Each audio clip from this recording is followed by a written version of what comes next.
Menteri Sosial Saifullah Yusuf menjenguk korban insiden ledakan di SMAN 72 Jakarta yang masih dirawat di Rumah Sakit Islam Cempaka Putih. Kementerian Sosial menjamin seluruh biaya perawatan ditanggung oleh pemerintah.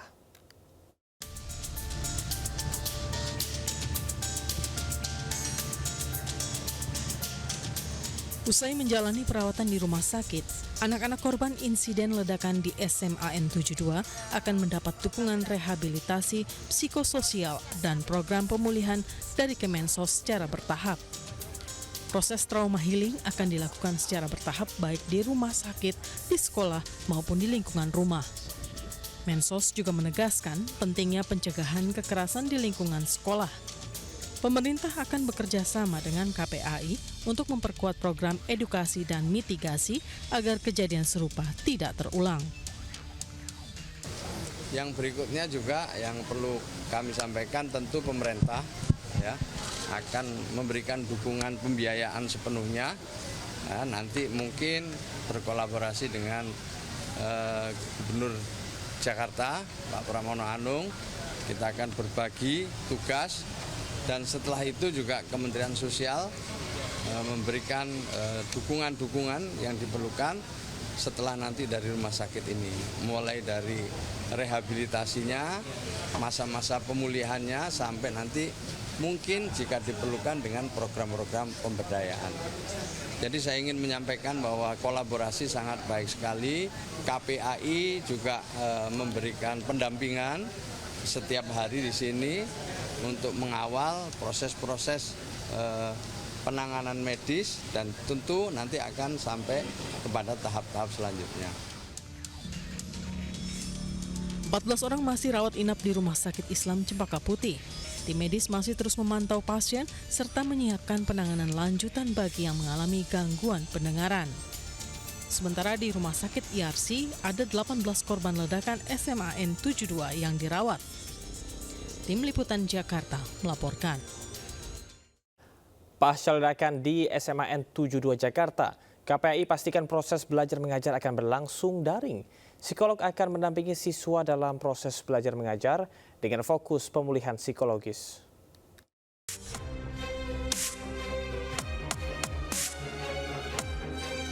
Pasca ledakan yang terjadi di SMAN 72 Jakarta, pemerintah dan pihak terkait terus melakukan koordinasi memastikan kondisi korban terdampak. Pemerintah dan pihak terkait memberikan pendampingan psikologis kepada anak-anak korban terdampak baik yang masih menjalani perawatan medis, rawat jalan, maupun korban yang berada di sekitar lokasi kejadian. Sementara sterilisasi di lokasi kejadian tetap berlangsung hingga 3 hari ke depan sehingga aktivitas pembelajaran akan dilakukan secara daring dengan fokus pada pemulihan psikologis. Anak-anak yang masih dirawat, kemudian anak-anak yang sudah pulang ke rumah dan juga anak-anak yang ada di sekitar dan 780 anak lainnya. Semua harus mendapatkan pendampingan psikologis beserta guru. Guru juga harus mendapatkan pendampingan psikologis. 17 guru sudah. Nah, sisanya masih ada total 42 guru, jadi sisanya juga harus mendapatkan pendampingan psikologis. Kemudian yang kedua, untuk pembelajaran, dipastikan bahwa besok pembelajarannya secara online, biar anak-anak bisa menghilangkan trauma terlebih dahulu dan proses hukum di sini, misalnya sterilisasi dan lain sebagainya, tetap berlangsung, sehingga anak-anak dalam kegiatan belajar mengajar juga nanti didampingi oleh psikolog. Selain siswa, pendampingan psikologis ini juga menyasar pada guru dan staf SMAN 72 Jakarta. Dari Jakarta, Hadisti Arifa, Rama Romadona, Anyus melaporkan. Menteri Keuangan Purbayayudi Sadewa berencana menyederhanakan mata uang rupiah atau redenominasi. Nantinya uang pecahan Rp1.000 akan diubah menjadi Rp1.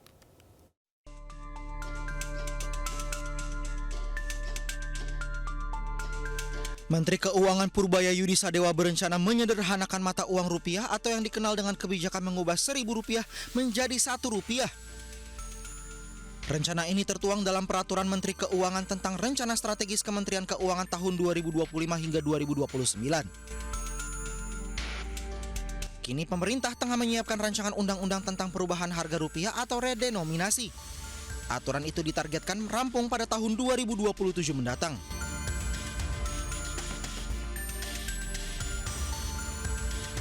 Redenominasi adalah pemangkasan atau penyederhanaan nilai mata uang tanpa memengaruhi nilai tukarnya yang dilakukan saat kondisi ekonomi sedang stabil atau sehat.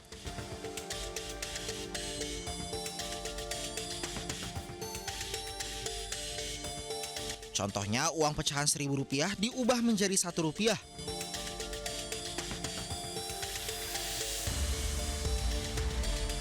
Adapun tujuan redenominasi adalah untuk efisiensi perekonomian nasional, menjaga stabilitas nilai rupiah agar daya beli masyarakat terjaga, dan meningkatkan kredibilitas mata uang rupiah di mata dunia.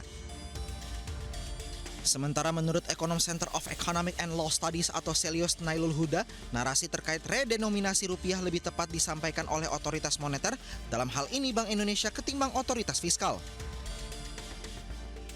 Meskipun di satu sisi Kemenq dapat mewakili pemerintah untuk mengusulkan pada parlemen terkait pembuatan undang-undang redenominasi rupiah. Saya melihat bahwa seharusnya narasi ini lebih tepat disampaikan oleh otoritas moneter ketimbang otoritas fiskal. Meskipun satu sisi sebenarnya Kemenq dalam hal ini mewakili pemerintah itu bisa mengusulkan kepada parlemen terkait pembuatan undang-undang redenominasi rupiah. Nah, kalau kita lihat sebenarnya di PMK yang terdahulu itu juga dimasukkan, namun hingga saat ini belum dibahas dan belum disetujui. Nah, saya rasa sebenarnya Bank Indonesia harus berbicara kepada DPR untuk menjadi pengusul undang-undang dari redenominasi rupiah ini, dan BI menjadi lead dalam isu redenominasi rupiah karena memang berperan aktif dalam bidang moneter. Rencana redenominasi rupiah telah lama bergulir sejak 2013 lalu. Rencananya 3 angka 0 dalam mata uang rupiah akan dihilangkan. Tim Liputan iNews melaporkan. Menteri Sekretaris Negara Prasetyo Hadi mengungkapkan Presiden Prabowo Subianto bakal mengumumkan 10 nama calon penerima gelar pahlawan nasional. Pengumuman tersebut bertepatan dengan peringatan Hari Pahlawan yang jatuh setiap tanggal 10 November. Finalisasi aja, finalisasi. Tadi juga kemudian Bapak Presiden mendapatkan masukan dari Ketua MPR, kemudian dari Wakil Ketua DPR, karena memang cara bekerja beliau kan. Beliau menugaskan beberapa untuk berkomunikasi dengan para tokoh, mendapatkan masukan dari berbagai pihak, sehingga diharapkan apa yang nanti diputuskan oleh Bapak Presiden, oleh pemerintah itu sudah melalui berbagai masukan. Kapan rencana Mas mau diumumkan? Apanya? Besok insya Allah akan diumumkan. Diumumkan oleh siapa, Pak? Ya.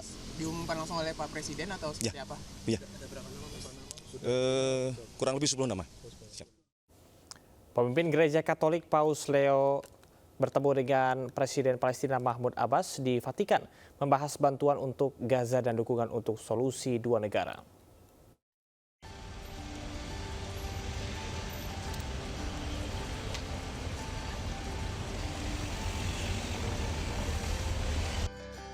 Kedatangan Presiden Palestina Mahmud Abbas disambut Paus Leo ke-14 di halaman Istana Apostolik Vatikan Kamis lalu.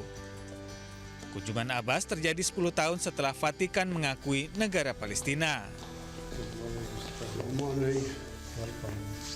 Thank you very much for receiving me. I am happy and glad to be here again. Vatikan mendesak agar bantuan kemanusiaan bisa masuk dengan leluasa ke Gaza dan mendorong perdamaian. Kedua pemimpin kemudian berbincang hangat serta bertukar cindera mata. Sehari sebelumnya, pemimpin Palestina tersebut mengunjungi makam Paus Fransiskus di Roma. Pertemuan ini juga menjadi simbol komitmen bersama antara Vatikan dan Palestina untuk memperkuat hubungan diplomatik dan kerjasama kemanusiaan, khususnya di bidang pendidikan, kesehatan, dan perlindungan tempat-tempat suci di Yerusalem.